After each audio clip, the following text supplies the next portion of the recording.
What's up, everybody? GeauxBurns welcoming you to the third installment of my Worst Rides miniseries. Each episode, we go over 5 new categories of worst rides. Today, it's SUV, compact, boats, off-road, and military. By the way, I do have a counterpart miniseries called Best Rides that I did a few months ago, and you can go and watch Best Rides 3.0 below in the description section, where we go over the best SUVs, the best compacts, the best boats, the best off-roads, and the best military vehicle. You get the idea. As always, before we get started, a quick shout out to Delinquent and everyone else on the Xbox One and PlayStation 4 that helped me compile the worst rides list. Thank you all for your help, for your ideas, for your suggestions. By the way, let me know below in the comments section after the video's over, what are the worst rides in each category in your opinion regarding SUV, compact boats, off-road, and yes, military. So let's get started with SUV.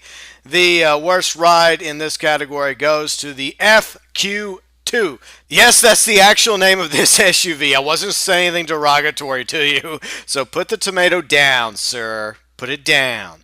All right, so there were several SUVs in this category that we discussed that should be the worst SUV, like the Habanero, the Racanto. They were the runners-up along with the Serrano, but I decided to go with the FQ2, namely because of the fact that it had the worst stats overall, and there was very few customization options when it came to this SUV. It looks okay for an SUV, but I think there's way better SUVs cruising around Los Santos, like the Baller, the Cavalcade, and a few others. If you were in the market to get an SUV, I would recommend you staying away from the FQ2, but if you want one, well, you're going to have to do it the old-fashioned way, right, Lamar?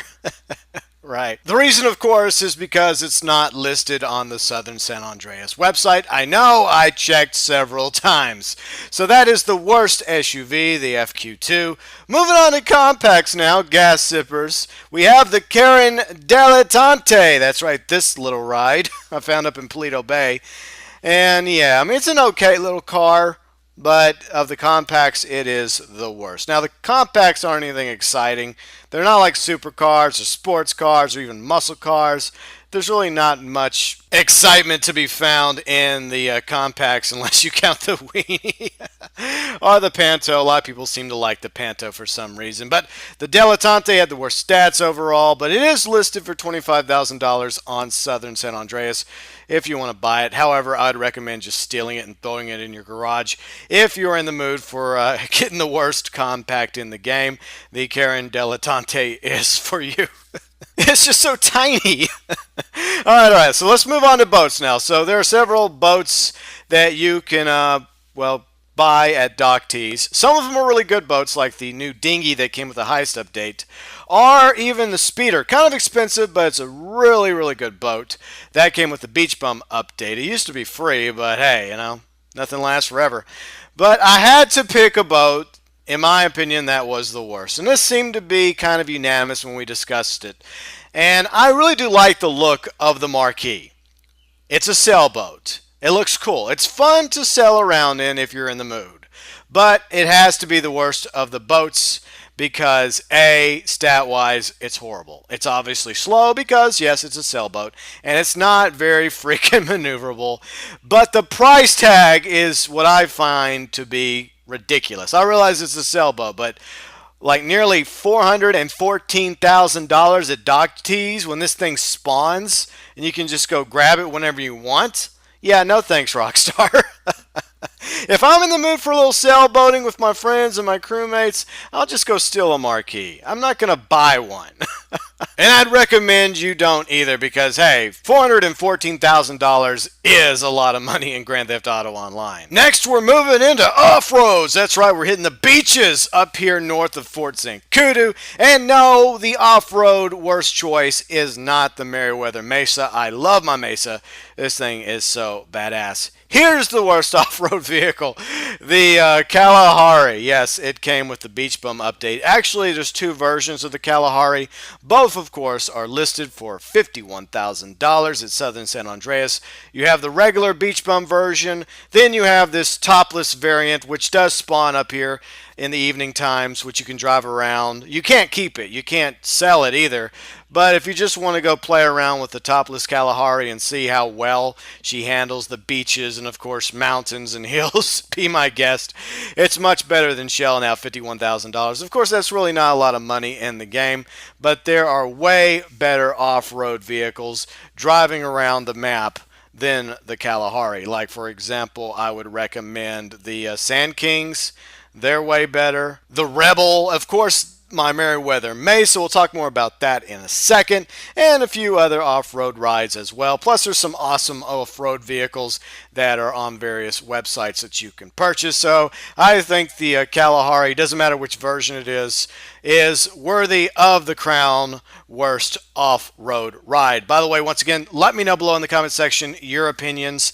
Worst SUV, worst compact, worst boat, worst off-road, and finally, worst military, which if you watched Best Rides 3.0 a while back, or a few minutes ago before this video, you already know the answer. It's the Crusader, which was no contest, as I pointed out a few months earlier in Best Rides 3.0. It was such a bad choice for military that I even mentioned it back then because of the simple fact it is expensive as hell. $225,000.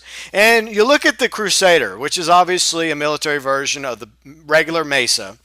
You would think that this vehicle would be a garage ride. It's not. It's a Pegasus vehicle, which means you cannot customize it. You cannot upgrade it. The only thing you can do in the custom shops is either repair it or add an explosive to it. But the Crusader is definitely not worth $225,000, which is why it is more than worthy of being the worst, absolute worst military ride in the game. However, if you are looking for a military type Jeep, as I have been driving around throughout the entire episode, the Merriweather Mesa is perfect for you. And it is at the website Warstock for $87,000, which was officially added after the heist update, well, on the website, but it's been around since the very beginning of Grand Theft Auto Online. And fortunately, there's still another way you can get the Merriweather Mesa, as I pointed out in one of my old videos from back in December regarding the Merriweather Mesa. And in that video, you can actually pick out which version you want, the hardtop Merriweather Mesa or the topless Merriweather Mesa. All you got to do is be ranked 35, you or one of your friends or crewmates, call the Merriweather Mercs, get by one of the garages, and have $7,500 in your pocket. If you want more details regarding how to score the Merriweather Mesa for a lot less than 87 grand, check out the video in the Grand Theft Auto Rides playlist. And there you have it, Best Rides 3.0 to review. FQ2 was the worst SUV, the Dilettante, worst compact, the Marquee sailboat, worst boat, the Kalahari, doesn't matter which version, the worst off-road, and obviously, no shock, the Crusader is the worst in the military category. And once again, let me know below in the comment section your picks for worst rides in each of the 5 categories. And come back next Friday for the 4th and final installment of my Worst Rides mini-series.